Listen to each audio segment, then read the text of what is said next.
পাচ্ছে অস্বস্তি হোক হয়ে চলে যাক, আবার আমার ছেলের বিয়ে। বাবা অস্বস্তি হলেই তো চলবে অনেক। একদমই তুমি তো দুর্গা সোচ। এই যে তার মানে এখন মানে মোটামুটি একে নিয়ে সারাদিন সময় চলে। এখন প্রায়োরিটি হচ্ছে এ। হ্যাঁ তাই তো? এই এখন আমাদের হিরো হিরোইন সব। আর শুটিং এর সময় যেটা জিজ্ঞেস করছিলাম, কাটাকাটি নেই? না ও খুব ভালো বাচ্চা নিয়ে কাজ করতে পারে, ভীষণ ভালো। মানে অন্য কেউ বাচ্চা নিলে ও গিয়ে কান্না থামিয়ে দিচ্ছে।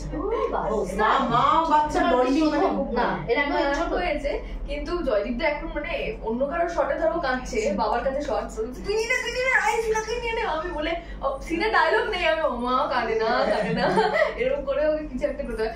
আসলে কি বলতো, আমি বাচ্চাদের সাথে এত খেলি আর এত খেলেছি, তো ওই হাসি হাসি নাচ পায় দেখছিলাম ওর সাথে খুব ভালো ইয়ে করছিল। খুব ভালো। তোমার ছেলের সাথে তো করছে না অফ স্ক্রিন, তাহলে খুব বেশি করার দরকার নেই, আরো নাতি চাই, আরো নাতনি বাবা চাই। তুমি মানে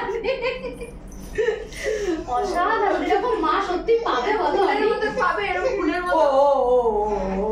বৌমা কি বললো? এটা আমার মেয়ে বলেই সম্ভব, ফুলের মতো পাবে। ওটার মানে মনটা যেহেতু ঠিক আছে, তোরটা গোলাপ ফুল, আরেকজনের পদ্ম ফুল আসবে, আরেকজনের গন্ধরাজ আসবে।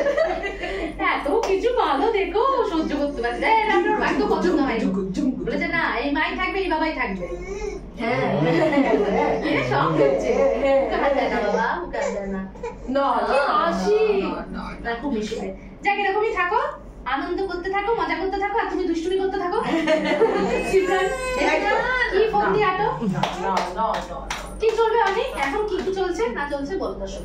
এখন এখন দুটো নতুন চমক। এখন এই যে দেখতেই পাচ্ছেন একজন এখানে চমকাচ্ছে সবাইকে। এটা তো রাই, জানো তো এর নাম? জানি তো। আর একজন সেটাই হলো বলছিলাম, বড় রাই ছোট রাই দুজনকে সামলাতে হবে এখন।